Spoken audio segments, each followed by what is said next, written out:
안녕하십니까. 부동산학개론 정동혁입니다. 자, 오늘은 226페이지 토지정책을 살펴보도록 합니다. 일단 토지정책이라 하면 우리가 이제 토지가 있으면 토지에 대한 토지라는 것이 그 부중성이 있기 때문에 여기 한정이 되어 있죠. 그러니까 토지가 한정된 토지를 가지고 우리가 어떻게 하면 전 국민이 생산성을 높이고 잘 쓸 것이냐, 이런 이제 여러 가지 문제가 생기겠죠.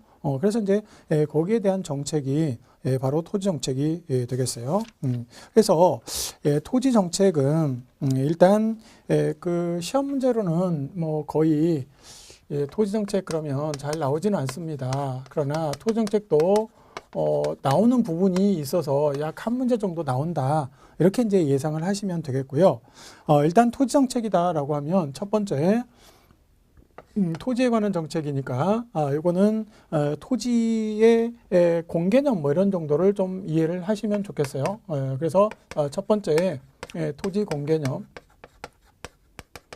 그러니까 토지 문제를 해결하기 위해서 개념을 하나 도입을 했는데 그게 바로 토지 공개념이다. 공이라는 소리는 토지라는 것은 공적인 거야, 이렇게 이해를 할 수도 있지만 이것은 이렇게 이해를 하시면 좋겠어요. 소유를 하는 것은 네 마음대로 자유스럽게 하지만 이용을 할 때는 공공 목적에 맞게 하라. 이런 게 이제 바로 토지 공개념의 기본 개념이에요. 그러니까 토지 공개념은 토지란 공적인 것이니까 개인이 가질 수 없어 이런 게 아니라 토지는 공적인 거지만 개인이 소유는 네 마음대로 하다. 그러나 이용을 할 때는 남한테 피해를 주지 않는 한도 내에서 또는 국가 전체 사회 목표에 위배되지 않은 한도 내에서 그 법적인 테두리 안에서 써라, 이런 얘기죠. 그것을 토지 공개념이라고 이해를 하시면 좋겠어요. 그리고 토지라는 것은 여러 가지 그 생산이 안 되는 거니까 이제 그런 여러 가지 부분이 있겠고요. 그다음에 우리가 이제 이 토지 정책 수단으로는 일단 첫 번째 토지 정책 수단으로서는 용도 지역제가 있을 것이고요. 그러니까 용도 지역제가 공법하고 관련이 돼서 이거는 공법하고 연관이 돼서 문제가 나옵니다. 그래서 보통 2차하고 연관돼서 문제가 나오기 때문에 여기서 2차까지 전부 다 개론 시간에 공부할 필요는 없어요. 그래서 어차피 공법을 하게 되면 자연스럽게 연관이 돼서 이 점수를 맞출 수 있으니까 여러분들이 1차를 공부를 하더라도 2차 과목에 그 수강이라도 하시는 게 좋다. 이렇게 이제 저는 적극 권해드립니다. 그래서 용도지역제 같은 경우는 거의 국계법, 국토계획법이죠. 그 국계법 상에서 나오는 여러 가지 제한이랄지 아니면 뭐 건폐율 용적률 규정이랄지 뭐 이런 것들이 같이 믹스가 돼서 나오기 때문에 용도지역지구 구역 뭐 이런 식으로 같이 믹스가 돼서 나오기 때문에 여러분들이 이제 그런 것들을 보고 이 개론에서는 용도지역제의 기본 개념 정도만 볼 겁니다. 자, 두 번째로는 토지은행제도가 되겠어요. 토지은행제도. 그래서 토지은행제도는요, 이거는 토지를 이제 사서 비축해두는 제도죠. 토지를 비축해두는 제도다. 이렇게 이제 정리를 하시면 되겠고요. 그다음에 이제 세 번째로는 개발권 양도제도가 있습니다. 개발권 양도제도. 개발권 양도제도는 개발권을 양도할 수 있는 제도가 되겠죠. 보통 이제 TDR이라고 합니다. 이렇게 한 세 가지 정도가 이제 주축이 되고요. 시험 문제는 주로 이제 이쪽에서 좀 이제 개념이나 여러 가지 주의할 점들이 좀 많아서 이쪽에서 많이 나오고요. 이쪽에서 안 나올 때는 공법 관련해서 토지 정책 뭐 해가지고 같이 믹스가 돼서 나오는 경우가 많이 있어요. 그래서 특히 토지 정책이나 이런 것들은 공법과 연관이 돼서 많이 나온다. 그래서 2차 공부랑 병행을 하시는 게 고득점을 하는데 훨씬 유리하다. 이걸 이제 말씀을 드리고요. 자, 토지 정책 그러면 일단은 첫 번째 용도 지역제입니다. 자, 용도 지역제는요, 이건 이제 뭐냐면, 용도, 지역별로 용도를 지정하는 제도예요. 그 이유가 뭐냐 그랬더니, 자, 그 이유가 뭐냐? 목적이 뭐냐? 이유가 뭐냐 했더니 첫 번째로는 서로 어울리지 않는 토지형이 있어요. 그러니까 내가 아무리 법적으로 허용된 걸 하더라도 다른 사람한테 피해를 안 줄 수가 없는 서로 공장하고 주택 이런 게 있으면 서로 어울리지 않잖아요. 이렇게 서로 어울리지 않는 토지형, 어울리지 않는 토지 이용을 서로 분리시켜 버리는 거죠. 그러니까 공장하고 주택이 같이 있으면 안 되니까 주택 옆에는 공장을 짓지 못하도록 아예 여기는 주거지역으로 지정을 해버리는 거죠. 그럼 이제 공장은 그쪽 옆에서 못하고요. 다른 지역에서 공장 지역에서 해야 되겠죠. 이런 식으로 서로 분리시켜 버린다. 사전에 그런 거고요. 그 다음에 이제 이것을 달리 표현하게 되면 부의 외부 효과. 우리가 이제 전 시간에 배웠던 부의 외부 효과가 있었죠. 부의 외부 효과를 사전에 차단시켜버리는 그런 목적이 있겠죠. 그래서 이유나 용도 지역제의 개념은 지역별로 용도를 지정해 주는 것인데 그것의 이유나 목적은 뭐냐 그랬더니 이런 이유나 목적이 있더라 이런 얘기죠. 자, 그러면 장점은 뭐가 있느냐? 용도 지역제를 함으로써 무슨 장점이 있겠느냐라는 것이죠. 자, 이 장점은요, 첫 번째, 서로 어울리지 않는 토지용을 서로 분리시킴으로써 여기는 주거지역이면 주거지만 이렇게 주택만 이렇게 있는 거죠. 그러면 서로 비슷한 용도들이 같이 있음으로써 서로 그 시너지 효과를 내는 거죠. 그리고 효율성을 높일 수 있다라는 거죠. 효율성을 높일 수 있다. 효율성을 제고시킨다. 뭐 이런 얘기가 되겠어요. 그러니까 서로 어울리는 토지형이 있었으면 효율성이 떨어지잖아요. 생산성도 떨어지고 또 막 아프고 이러니까. 그러나 이게 서로 너는 주거지, 너는 녹지, 너는 공업지 이런 식으로 따로 떨어져 있으니까 서로 효율성을 높일 수 있다는 거죠. 자, 두 번째로는 이게 예를 들어서 이렇게 이제 보시면 되겠어요. 자, 토지가 이렇게 있는데 자, 우리가 개발할 토지와 보존할 토지를 또는 보존할 토지 이렇게 두 개로 딱 나눠 놓음으로써 자, 이쪽은 개발할 토지고요. 이쪽은 보존할 토지. 딱 규정을 나눠서 규정을 함으로써 개발할 토지는 지금 현 세대가 개발을 해서 개발 이익을 현 세대가 향유를 하고 보존할 토지는요, 다음 세대한테 개발 이익을 향수할 기회를 주는 거죠.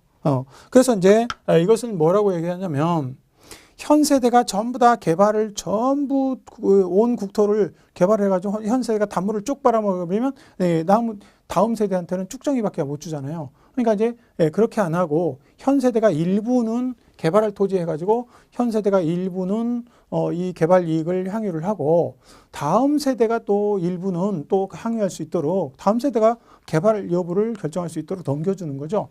이게 이제 세대 간 형평성을 도모한다 이런 표현을 할 수 있어요. 세대 간 형평성을 도모하는 제도다. 즉 세대 간 여기서 세대 간은 현 세대와 다음 세대 이걸 얘기하는 거예요. 그들 간에 현 세대가 전부 개발을 해서 다 국토를 막 엉망으로 만들어 놔버리면 다음 세대가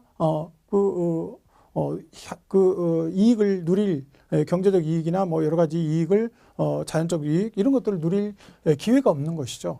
그것을 개발할 토지와 보존할 토지를 딱딱 이렇게 규정을 해줌으로써 보존할 토지를 다음 세대한테 보존해서 넘겨주는 그런 역할도 현 세대가 해야 된다라는 거죠. 이게 이제 두 가지가 가장 큰 장점이라 볼 수 있어요. 자, 그런데요, 문제는 뭐냐면 문제점이 없는 제도는 없어요. 그래서 용도 지역제를 이렇게 딱 하다 보니까 무슨 얘기냐면 용도 지역을 여기 지정을 해요. 지정을 하는데 자, 여기에 토지가 이렇게 딱 붙어 있어요. 근데 이쪽 토지는 이 왼쪽 토지는요. 이거는 개발 지역으로 들어가 있으니까 뭐 도시 지역이나 관리 지역 이렇게 지정이 된다 이런 얘기죠. 근데 이놈은 농림이나 자연지역 뭐 이런 식으로 개발을 제한하는 즉 보존할 토지로 묶였다. 그럼 이제 어떻게 되겠어요? 같이 붙어 있는데 이놈은 이쪽은 왼쪽은 개발할 토지, 이쪽은 개발 못할 토지. 그러면 이쪽은 개발할 토지로 지정이 되면 일단 땅값이 올라갑니다. 근데 이쪽은 보존할 토지로 되면 땅값이 이쪽하고 비교하면 워낙 떨어지게 되겠죠. 그래서 이제 단점으로는 가장 큰 단점이 뭐가 있느냐? 첫 번째, 지역 간 형평성 문제가 생깁니다. 지역 간 형평성 문제.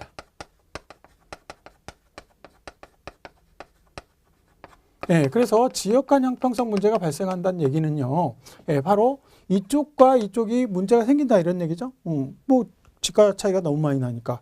또는 이용 주체 간가 요게 갑돌이 땅이라면 갑돌이 땅과 을돌이 땅 붙어 있음에도 불구하고 이용 주체 간 형평성 문제가 생기는 거죠. 이런 문제가 생겨요. 근데 이 용도 지역제는요, 여기가 지정이 됐으면 너 이익 생겼지? 그러니까 너 환수해가지고 돈 걷어서 걷어놨다가 이 보존할 토지로 지정된 사람들한테 보상을 해주느냐? 그거 없어요.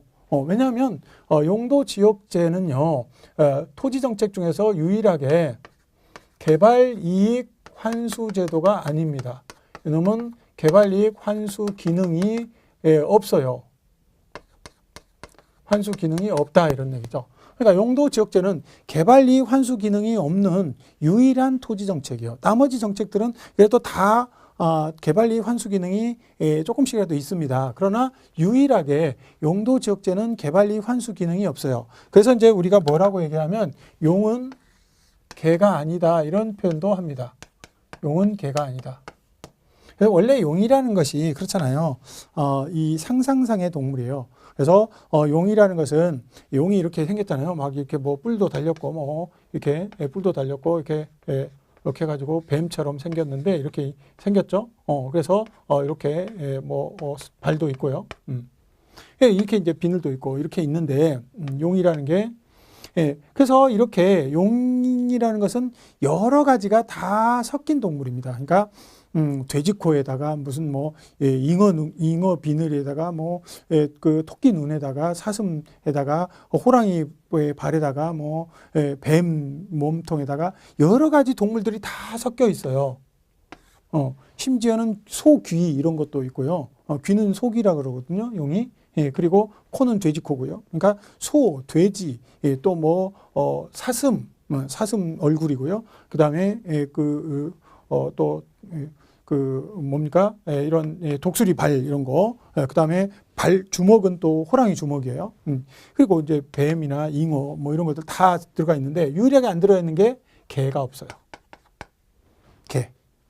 자, 개는 없다 이런 얘기죠. 그러니까 용은 개가 아니다 이런 얘기죠. 용은 개가 아니다.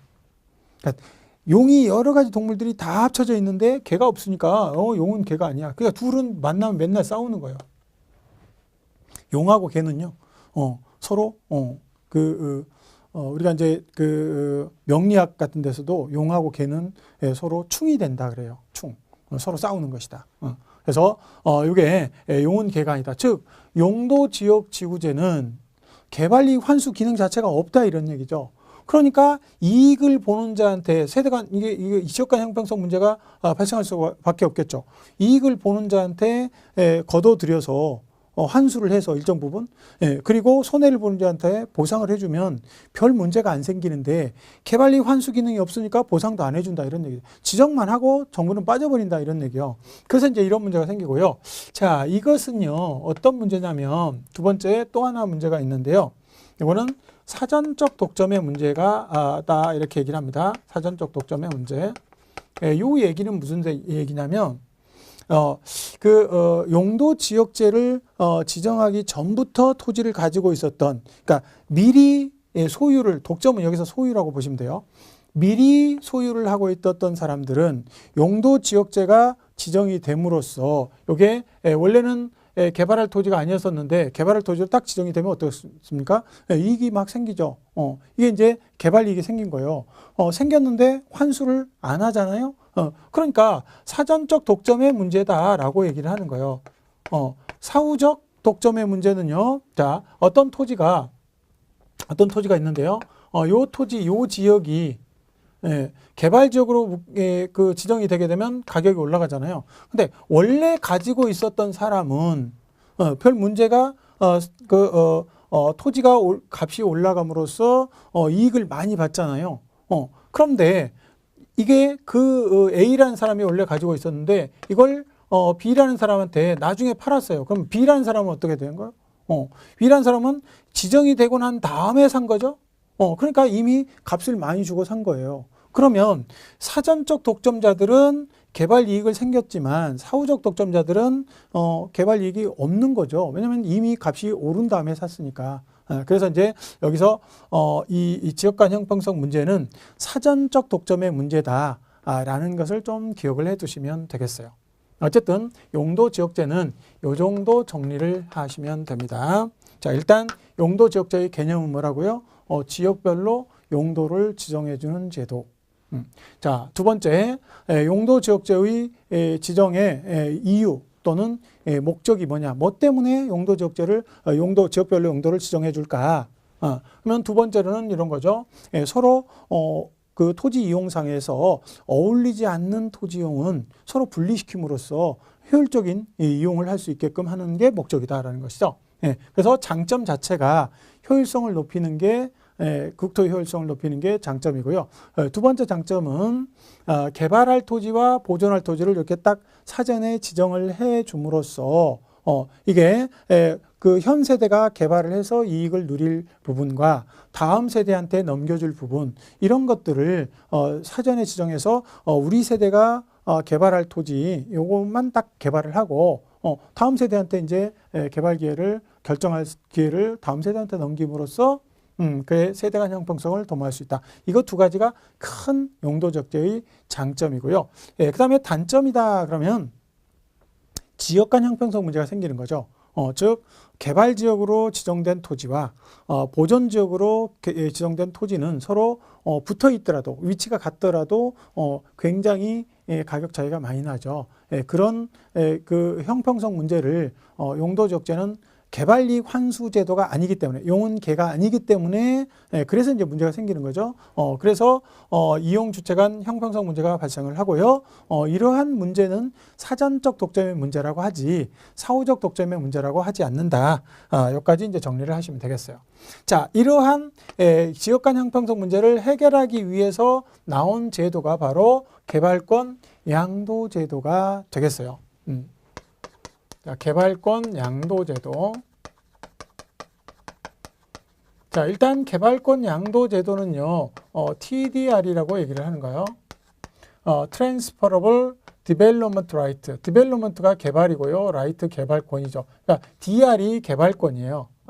그래서 개발권이고요, T는 Transfer, 양도할 수 있다. 이런 얘기죠. 그러니까 Transferable Development Right 이렇게 얘기해서 개발권을 양도할 수 있도록 해주는 제도가 바로 개발권 양도 제도가 되겠는데요. 자, 이 개발권 양도 제도는요, 현재 도입이 안 돼 있다. 우리나라에는 미도입 상태다라는 걸 미리 말씀을 드리고요. 자, 이 개발권 양도 제도도 하여튼 도입은 안 됐지만 무수하게 이게 도입하자 이런 말들이 논의들이 굉장히 많이 있었어요. 그래서 이건 이제 굉장히 말은 많이 있었는데 그러나 아직까지 도입이 안 되고 있다. 몇십 년간 말은 무성했지만 안 되고 있다. 그래서 이제 이것을 변형한 제도들이 자꾸 조금씩 보완이 되는 거죠. 그러니까 이것은 개발권 양도제도는요, 용도 지역제에서 발생하는 형평성 문제를 해결하는 게 가장 큰 목적이었었어요.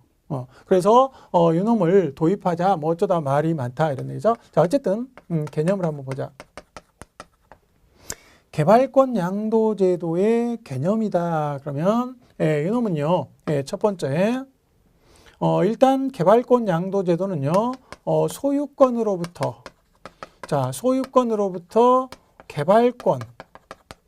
개발권만 따로 개발권을 분리시켜서 요 개발권만 따로 양도할 수 있도록 해주는 제도이다. 라고 보시면 되겠어요. 이게 무슨 소리냐면 우리가 이제 원래 소유권이라는 권리는 굉장히 여러 가지 혼일적인 권리라서 이 권리를 갖게, 소유권을 갖게 되면 이 소유권을 가진 자들은 사용권, 그러니까 그 물건을 사용할 수 있는 거, 수익할 수 있는 거, 처분할 수 있는 거, 권리, 또 개발할 수 있는 권리, 이용할 수 있는 권리 등등등등 굉장히 많은 권리들이 소유권 속에는 다 포함이 되어 있습니다. 그러니까 소유권을 가진 자들은 이런 모든 전반적인 권리를 가지게 되는 게 원칙이죠. 그래서 이 중에서요, 이 중에서 이 개발권만 따로 분리시킵니다. 이것만 따로 떼내. 그러니까 소유권 속에는 여러 가지 권리들이 다 들어있는데요. 그 중에서 개발권만 따로 쏙 떼내. 그래가지고 요 개발권만 따로 양도할 수 있도록 이렇게 해주는 제도가 바로 그 개발권 양도 제도다라는 것이죠. 자, 그러면요, 두 번째, 이때는 개발권 양도 제도는요, 여기서 그 목적상으로 보면 이 용도지역제에서 발생하는 이런 형평성 문제를 형평간이 아니고요, 형평성이죠, 형평성 문제를 보완하는 제도가 되겠는데요. 자, 여기서 요거는 이런 거죠. 어떤 지역에서 규제를 하게 되면요, 규제를 하게 되면 그 규제로 인해서 개발 손실이 발생하죠. 자, 어떤 지역에 이렇게 이 지역은 개발 못해라고 규제를 하게 되면 그 지역에서는 개발 이익이 아니라 거꾸로 개발 손실이 생기는 거예요. 개발을 못하니까. 그래서 개발 손실이 생기면 요거는 보상을 안 해주고 그냥 정부로 쏙 빠져버리죠. 개발 규제만 하고요. 근데 요놈은 보상을 해줍니다. 해주는데 어떻게 하냐면 요게 이제 아주 중요한 포인트예요. 정부의 재정적 부담 없이 뭘 통해서 보상을 하느냐? 그러면 바로 시장 기구를 통해서 보상한다라는 거예요. 자, 이게 이제 보상이 되는 거죠. 이렇게. 자, 이 말이 어쩌면 가장 중요한 말이라고 할 수 있어요. 그럼 이 스토리를 조금만 설명을 드리면 이런 거죠. 자, 예를 들어서 여기에 이제 그 갑돌이와 을돌이가 이렇게 땅을 가지고 있어요. 갑돌이와 을돌이가. 그런데 갑돌이와 을돌이가 땅을 가지고 있는데요. 얘네들이 지금 여기에 이 갑돌이 을돌이 땅은 여기에 3층까지 지을 수 있다. 그러니까 3층까지 층고 제한이 있는 지역이다라는 거죠. 자, 그래서 둘이서 이렇게 하고 있었는데요. 어느 날 갑돌이가 둘이서 이제 땅만 가진 왜 우리 땅거지 이런 소리 많이 있잖아요. 엊그저께도 그런 뉴스에 한번 나오던데 자기가 외제차인데 어떤 폐지를 줍는 할머니가 자기 외제차를 긁고 지나간 거예요. 폐지 그거에 막 확 긁어진 거예요. 그래서 보니까는 폐지 줍는 할머니고 그러니까 이거 불쌍해가지고 그냥 가세요라고 처음에는 그랬었는데 나중에 알고 보니까 이 할머니가 빌딩을 가지고 있는 분이에요. 빌딩을. 그러니까 참 빌딩을 가지고 있는 거지. 뭐 이렇게 물론 이제 검소하게 산다 이런 측면도 있지만 굉장히 초라하게 이렇게 하고 다니시는 분도 자기 돈도 못 쓰고 이제 돌아가시는 분도 굉장히 많이 있는 거죠. 어쨌든 갑돌이 을돌이도 땅을 가진, 그러니까 수중에 현금이 없으니까 이게 이제 땅이 많이 있는 거지다 이렇게 표현을 할 수가 있죠. 우리가 땅거지 이러잖아요.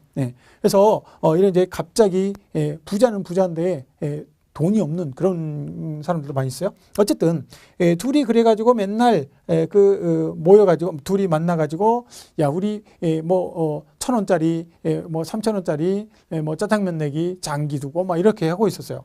근데 어느 날 갑자기 갑돌이가 몇 달 안 보이더만은 여기다가 뭘 지었냐면 이렇게 3층짜리 빌딩을 올려가지고 빌딩을 올려서 여기서 이제 새를 딱 세를 이제 받아 먹는 거죠. 그래가지고 한 달에 뭐 1억씩 세가 나온대. 세가 1억씩 나온대. 이렇게 돈이 뭐 한 달에 1억씩 생기니까 그동안은 뭐 몇천 원 가지고 막 물려줘 말아 이래 싸우던 사람이 갑자기 뭐 한 달에 1억씩 세가 펑펑 떠져. 그게 어떻습니까? 그 갑자기 떼돈이 생기면 바꾸는 게 여러 가지가 있죠. 그 모 기업에 뭐는 그 부인만 빼놓고 다 바꾼다 하지만 실제로 이렇게 보통 사람들은 돈이 생기면 제일 먼저 바꾸는 거 1번, 2번, 3순위가 있죠. 그래서 이거 있어요. 제가 오프라인에서 물어보면 거의 이구동성으로 1번은 그거라고 얘기를 합니다. 그거. 그리고 2번이 자동차, 3번이 집 이렇게 바꾼대요. 그래서 1번이 뭐 여러분들 상상에 맡기겠습니다. 어쨌든 그러니까 돈이 갑자기 떼돈이 생기게 되면 이 사람이 주체를 못하니까 1번을 바꿔요. 그리고 2번도 바꾸고 옵니다. 과거에는 11호차라고 하죠. 걸어 다녔다 이러네. 11호차가 걸어 다닌 거요. 발 두 개로 걸어 다녔다. 그런데 이걸 갑자기 비지 타고 오는 거죠. 비지 딱 해가지고 뽑아가지고 샥 오는 거죠. 몇 달 만에 나타났는데 비지 딱 뽑아가지고 을돌이 앞에 턱 나타났어요. 을돌이가 이제 돌아버리는 거죠. 같이 맨날 그거 하고 있었는데 얘는 한 달에 1억씩 번대 이거 빌딩 해가지고 그래서 그 수입만 해도 뭐 엄청나니까 비지 탈만하죠. 그러니까 두 번째 걸 바꿔가지고 나타난 거예요. 집도 다 바꾸고 세 번째 것도 바꿨어요. 그래서 이제 나타나서 을돌이한테 야, 요즘에 나 바빠 죽겠어. 뭐 이렇게 하면서 이제 막 무슨 뭐 아침에는 뭐 잠깐 일어나서 늦지막히 한 10시쯤 일어나 가지고 오후에 라운딩 한번 갔다 오고 밤에는 사우나 하고 뭐 저거 그렇게 하는데 뭐 엄청 바빠 죽겠어. 뭐 이렇게 자랑 하듯이 이렇게 놀리듯이 이렇게 한다. 울돌이도 땅이 있으니까 요 옆에 땅이 있으니까 나도 여기도 뭐 해야겠대. 그래 가지고 이렇게 이 설계를 떠 가지고 그 정부에다가 야 나도 허가해줘. 이렇게. 건축 허가해줘. 허가해줍니까? 당연히 허가해주지. 왜냐면 3층까지 설계 떴으니까. 3층까지는 지을 수 있으니까. 그래, 허가를 해줘가지고, 공사를 시작했어요. 공사를 시작했는데, 뭡니까? 여기서? 여기서 막 이런 게 나타났네. 이런 거. 이런 게 막 나타났어요. 그럼 뭐예요, 이게? 이런 것들이 나타나니까 이거 역사 유물이 나타난 거예요. 그러니까 뭐 빗살무늬, 뭐 이거 무문토기 이런 게 막 쏟아졌어. 그러니까 여기는 이런 게 나타나는 순간에 삽을 꽂은 상태로 그대로 올스톱입니다. 아무것도 못하는 거예요. 그래가지고 어떻게 하냐? 이 공사 못하게 하니까 이거 허가해줬는데도 공사를 못하잖아요. 갑자기. 그러니까 이렇게 규제로 했어요. 규제로 인해서 개발 손실이 생긴 거죠. 이제 못 지었으니까. 그래서 정부로 들어가서 야, 너 나한테 허가해줬으니까 허가해준 대로 나는 그대로 하려고 했는데 이게 역사가 올라가지고 못한다. 그럼 나한테 보상을 해줘야 될 거 아니냐 이렇게 한 거예요. 그러면 이제 어떻게 하냐? 정부는 요거를 보상을 해줄 돈이 없죠. 정부는 돈이 없어요. 예산이 있기 때문에. 그래서 돈이 없어서 어떻게 하냐? 자, 그러면 내가 너한테 뭘 하나 줄게 이런 거죠. 그러니까 정부가 이제 이 입만 가지고 이렇게 한 거죠. 입만 가지고. 그래서 입만 가지고 야, 내가 너한테 이쪽에서 개발 못한 것을 이쪽으로 가서 개발 지역에서 추가로 더 이쪽에서 못한 3층을 이쪽에다가 3층 짓는 그 위에다가 다시 3층을 추가로 더 지을 수 있게 그렇게 예외적으로 더 할 수 있는 그런 이전에서 개발할 수 있는 권리 이게 이전 개발권이죠. 이게 TDR이에요. Transferable Development Right에서 TDR이라고 얘기를 하는 거죠. 이걸 너한테 줄게. 그러니까 너는 이쪽에서는 다른 사람들은 3층까지밖에 못 짓는데 넌 TDR 있으니까 6층까지 지을 수 있어. 좋잖아. 그래서 줬어요. 그랬더니 얼결에 을돌이가 받아가지고 왔습니다. 근데 집에 와서 이렇게 가만히 생각해 보니까 이거는 TDR이 있으면 좋긴 좋겠는데 어때요? 여기 내 땅이 아니라 갑돌이 땅이잖아. 내 땅이 없잖아. 그러니까 이거 문제가 되는 거예요. 그래서 그 다음날 또 득달같이 가서 정부로 가서 야 이거 나 소용없어. 돈으로 줘. 이렇게 하는 거죠. 돈으로 줘. 그러니까 정부가 돈이 또 없죠. 그러니까 요 정부가 다시 한번 기지를 발행하는 거죠. 발의를 하는 거죠. 그래서 야 이거 너 이전해서 개발하는 권을 줬는데 그놈을 이전해서 이쪽으로 이전해서 이쪽에 가서 더 개발할 권리를 줬는데 그놈을 네가 갑돌이한테 팔아먹어. 팔 수 있도록 해줄게. 팔면 여기서 돈이 들어올 거 아니야. 그렇게 받아가. 이렇게 한 거예요. 이게 바로 갑돌이, 을돌이가 TDR을 거기서 개발 지역에서 사서 행하려고 하는 사람들, 이 사람들한테 팔면 되는 거죠. 그래서 이제 이렇게 개발 손실이 생긴 것을 시장 기구를 통해서 보상한다라는 의미가 바로 그런 내용이에요. 그러니까 처음에는 정부가 야, 너 이쪽 옆으로 가서 이전해서 개발할 수 있는 권리를 줄게 이랬었는데 그게 이제 내 땅이 없으면 개발 지역에 내 땅이 없으면 그것을 그냥 이 시장에서 팔아라. 팔면 그 돈이 들어올 거 아니냐. 그래서 이제 보상을 해주는 거죠. 이때 보상이 완벽하게 여기서 내가 손해 본 그만큼만 딱 그거에 딱 맞게 보상이 될까요? 100% 형평성이 되는 건 아니죠. 그러니까 균형 보상이 100% 완벽한 보상은 될 수 없다라는 것이죠. 그래서 이것은 너무 비싸게 팔리거나 너무 싸게 팔리거나 이런 것들이 될 수 있으니까 하여튼 보상이 되긴 되는데 어느 정도 보상이 되는 것이지 100% 완벽한 보상은 될 수 없다. 뭐 이런 정도 보시면 되겠죠. 그래서 이제 기본 개념들은 이 정도 이제 보시면 되겠고요.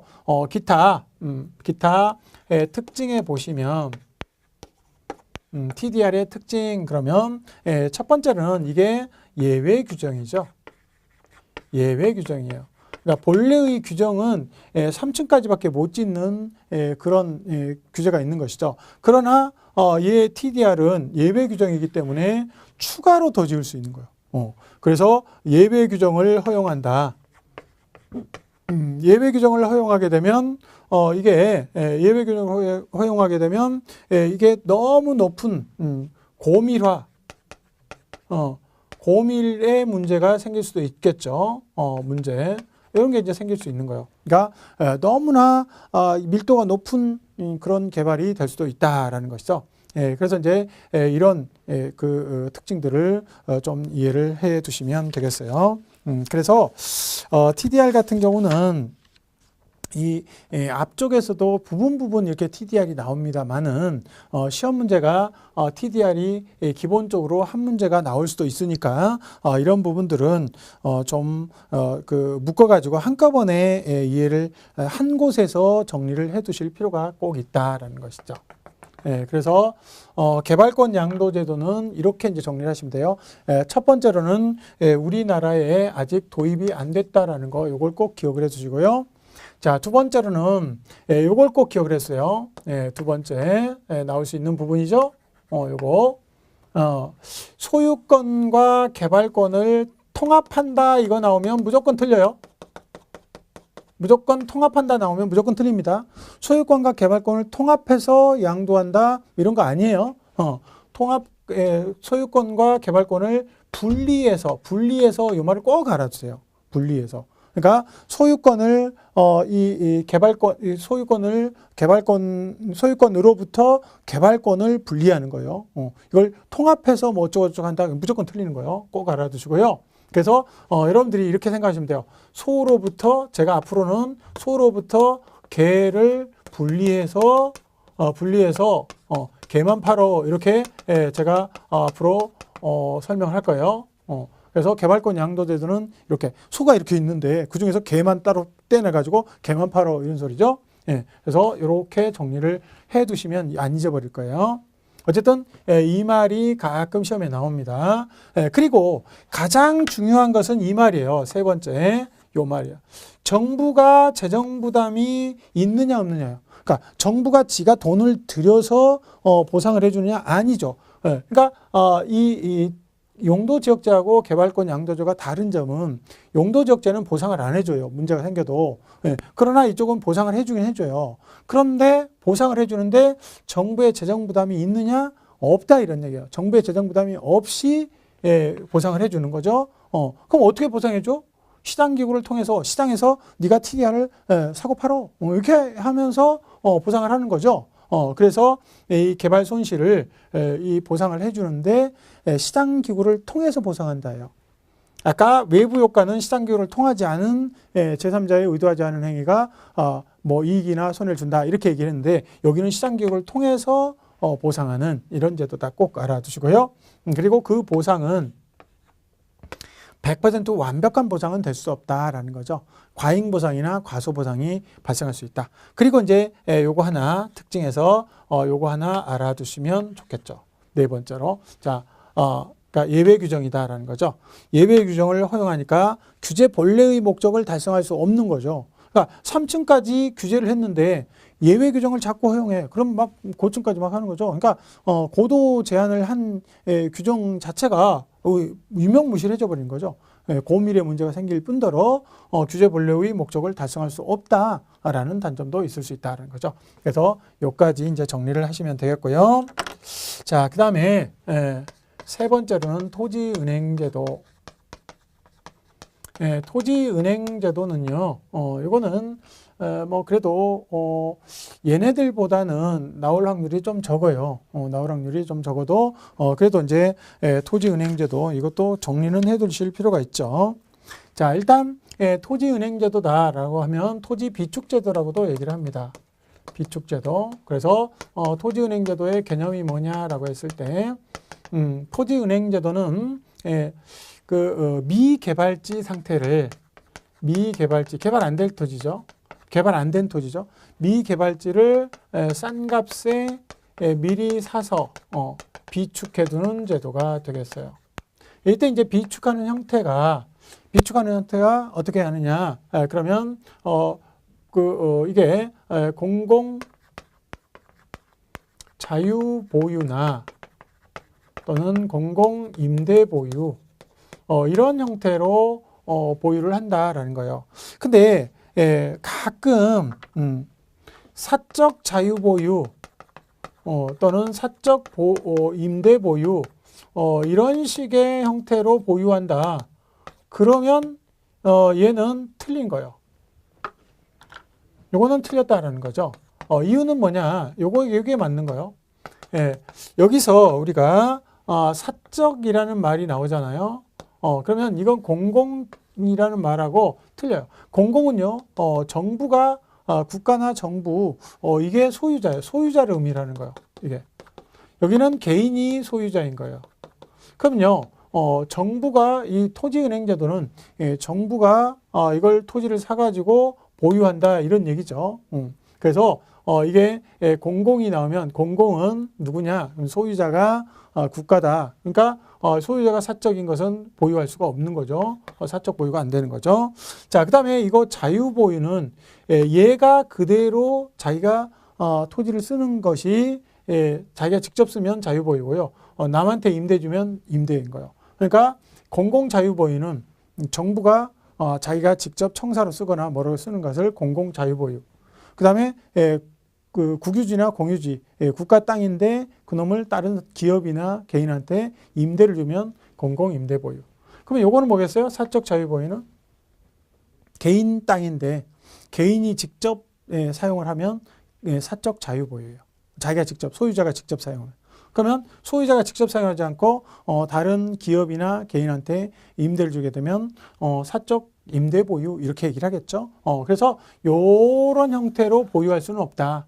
왜냐면 정부가 사는 것이니까.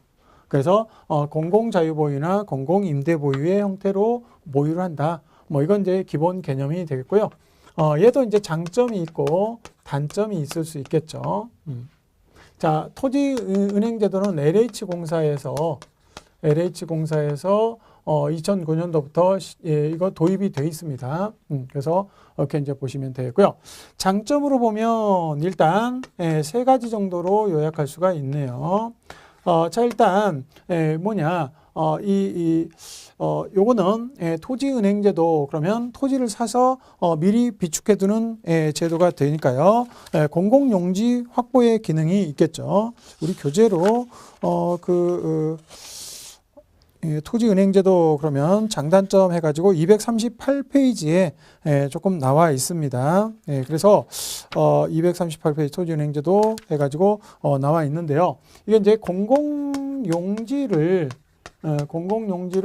확보하는 기능이 있겠고요. 두 번째로는 난개발을 방지하는 기능도 있어요. 난개발을 방지하는, 그러니까 무질서한 조기개발 이런 것들이 난개발인데요. 그것을 방지하는 기능도 있겠고요. 그 다음에 개발이익 환수의 기능도 있습니다. 그래서 예를 들어서 이런 것이죠. 자, 이게 이제 국가가 토지를 샀어요. 그러면 여기서부터 이제 개발이 이렇게 쭉 행해지게 되면 이렇게 이제 개발이 이쪽에서 대규모 개발이 있었다. 그러면 이쪽에 땅값이 올라가겠죠. 그러면 원래 개발지 옆에 있는 땅값이 올라가게 되면요. 이것을 이제 개발 이익이라고 그러는데 이런 개발 이익은요. 보통 이게 개인 땅이라면 개인 호주머니로 다 들어갈 거예요. 근데 지금 이게 국가가 가지고 있잖아요. 그러니까 이 개발 이익 환수 기능이 국가가 이 올라간 것만큼을 국가가 미리 가지게 되는 거죠. 그러니까 개발이익 환수 기능을 아예 해버리는 것이고요. 그 다음에 이쪽에 이제 개발행위가 있다가 보면 여기서부터 이제 주변 지역으로 이렇게 싼 곳을 찾아서 이렇게 개발을 하게 되겠죠. 여기서 이제 개발행위가 이렇게 쭉쭉 오게 되는데, 근데 여기는 요 땅은 국가 땅이다.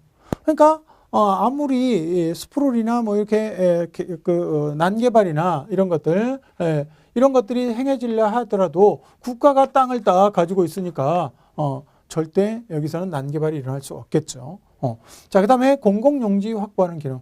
네, 국가가 딱 가지고 있다가 이쪽에 개발할 일이 도로나 이런 걸 낼 일이 생겼다. 그럼 이 땅을 미리 사뒀으니까 그걸로 이게 싼 값에 사뒀으니까 공공용지로 쓸 수 있다는 얘기죠. 네, 그래서 이런 세 가지 장점이 있겠고요. 자, 그다음에 단점으로는 뭐가 있느냐 그러면 얘는요. 일단 아무리 싼 값에 미리 사더라도 비용이 많이 들어요. 비용 문제가 생길 수 있다. 비용이 많이 든다라는 거죠. 자, 두 번째, 사두게 되면요, 누가 관리해야 돼요? 국가가 관리해야 되죠. 그러면 공무원들이 관리를 해야 되는데, 공무원들은 자기 땅이 아니잖아요. 자기 개인 땅이 아니고 국가 땅이기 때문에 관리해서 아무리 잘 관리를 한다 그래도 관리에 약간 어려움이 있습니다. 자기 땅처럼 관리를 못한다 이런 얘기죠. 자, 세 번째로는 투기 조장의 우려가 있죠. 투기 조장의 우려가 있다. 이게 이제 무슨 얘기냐면, 자, 국가가 땅을 사두려고 하면 이 주변에 일시에 확 사버리고 뭐 소문나기 전에 빨리 사야 되는데, 그게 이제 잘못해가지고 뭐 이렇게 하게 되면 여기 그 땅값이, 주변 땅값이 막 오를 수가 있어요. 국가가 여기 사들인 데더라 그러면 뭔가 뭐 하겠거니 이렇게 해가지고 그런 경우가 있죠. 투기를 조장할 우려가 있다. 이런 단점도 있을 수 있다. 이렇게 이제 정리를 하시면 되겠어요. 그래서 토지은행제도는 일단 개념이 뭐냐 그러면 미개발지를 싼 값에 미리 사서 비축해 두는 제도다. 그리고 두 번째로는 장점으로 공공용지 확보나 난개발 방지, 개발이익 환수하는 기능이 있고요. 단점으로는 비용이 많이 들고 관리가 어렵고 그다음에 투기를 조장할 우려가 있다. 이렇게 이제 정리를 해 두시면 되겠어요. 그래서 그 정도 보시고요. 여기까지가 이제 토지정책에서 나오는 뭐 그런 부분이라고 볼 수가 있겠죠. 그러니까 토지정책은 일단 토지 공개념의 개념을 좀 이해를 해 두신 다음에 그다음에 용도지역제와 개발권 양도제, 토지은행제도 이 정도 세 가지를 보시면 되겠습니다. 자, 여기까지 하시고요. 네, 다음에는 주택정책을 보도록 하겠습니다. 감사합니다.